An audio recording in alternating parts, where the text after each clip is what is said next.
નમસ્કાર. ધોરણ 9 chapter number 14 આજે અંતિમ તબક્કો. આજે ફક્ત 2 પ્રશ્નો વિશેની જ આપણે માહિતી પ્રાપ્ત કરીએ. આ બંને સવાલ આપણે શા માટે બાકી રાખેલા છેલ્લા વિભાગ માટે?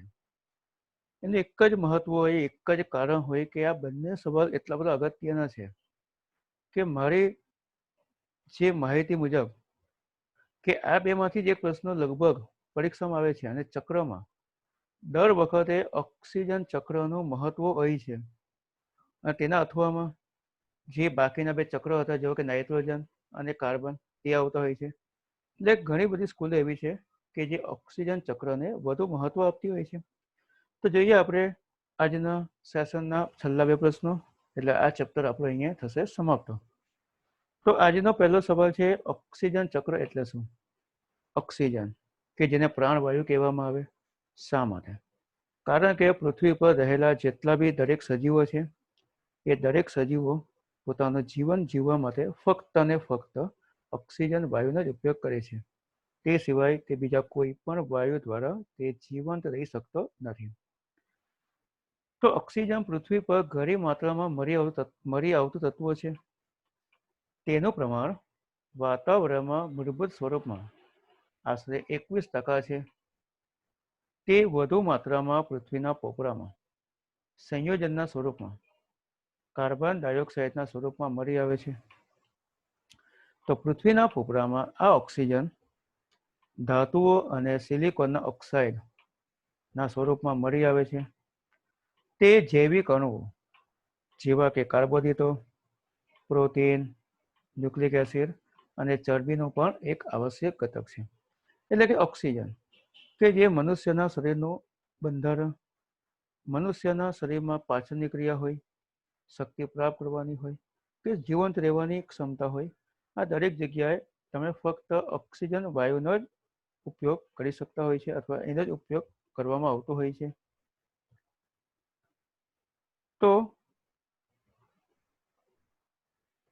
વાતાવરણમાં ઓક્સિજનનો ઉપયોગ 3 પ્રક્રિયામાં થાય છે. પહેલું શ્વસન, જે વાતો કરી આપણે કે શ્વસનની ક્રિયામાં ફક્ત અને ફક્ત એક જ વાયુ છે, તે છે ઓક્સિજન. ત્યારબાદ દહન, સળગાવવામાં. જ્યારે બી કોઈ પદાર્થને સળગાવવાની જરૂર પડતી હોય તો તે સમયે ફક્ત ઓક્સિજન વાયુની મદદથી જ તે પદાર્થને સળગાવવામાં આવે છે.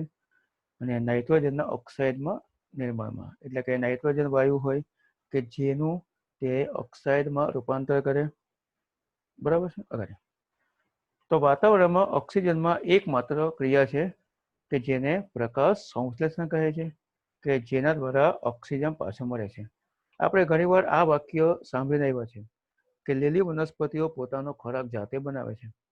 તે ખોરાક દરમિયાન તે ફક્ત અને ફક્ત કાર્બન ડાયોક્સાઇડ વાયુનો ઉપયોગ કરે છે, પરંતુ તે દરમિયાન તેના કોષમાં રહેલો ઓક્સિજન વાયુને તે બહાર બી કાઢે છે. એક જ એવો મુખ્ય ક્રિયા છે કે જે ક્રિયા દ્વારા ઓક્સિજન વાયુ છૂટો પડે છે, બાકી કોઈ પ્રક્રિયા દ્વારા પોતું વાયુ છૂટો પડતો નથી.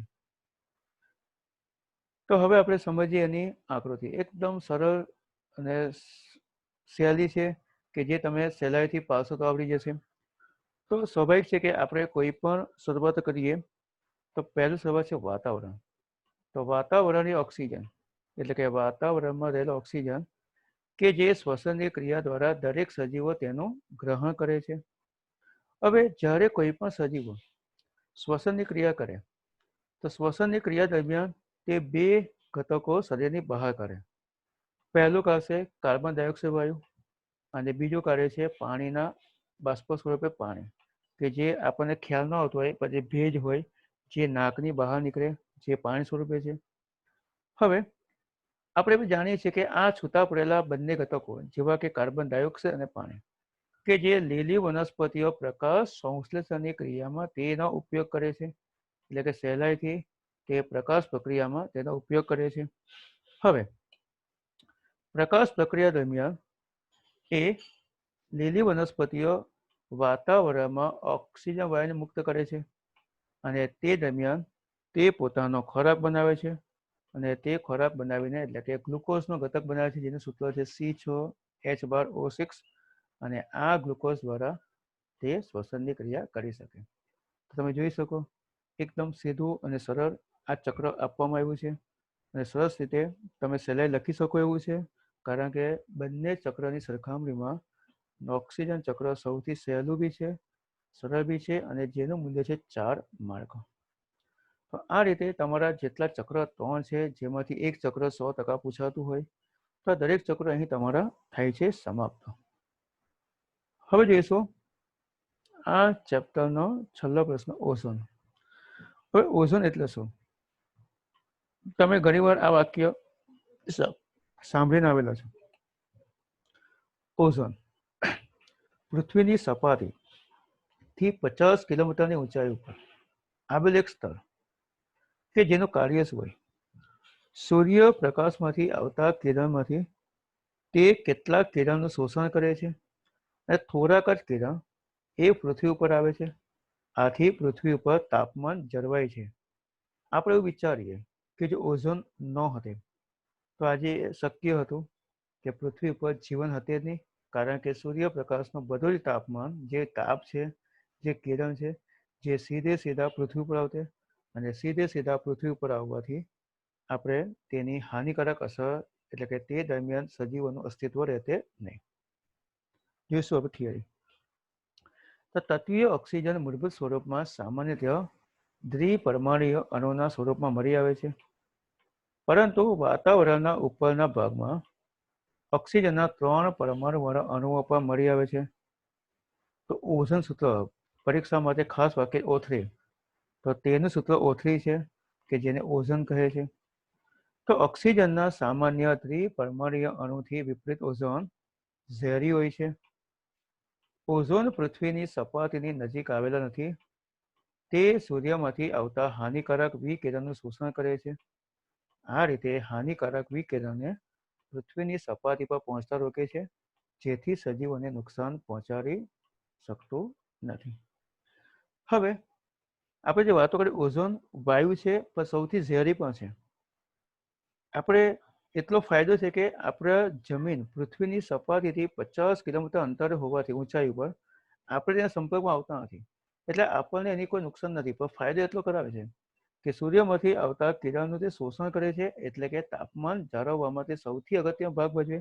અને ઓઝોન એ કુદરતી છે, એકવાર બની ગયું છે, પણ જો ઓઝોન એકવાર ધીમે ધીમે જો તેમાં ગાબડા પડીને જો ઓઝોનનું સ્તર જો ઘટી જાય તો સ્વાભાવિક જ છે કે બીજું ઓઝોન બનશે નહીં અને તેવા સમયે પૃથ્વી પર રહેવું થશે અશક્ય. તો હવે જોઈશું આપણે એવા કયા કયા ઘટકો છે, કયા કયા રસાયણ છે કે જેના દ્વારા ઓઝોનમાં તકલીફ પડી રહી છે, જોઈશું આપણે. તો એના વિશે ચર્ચાઓ કરીએ આપણે. તો ઓઝોન સ્તરનું વિઘટન થતું જાય છે.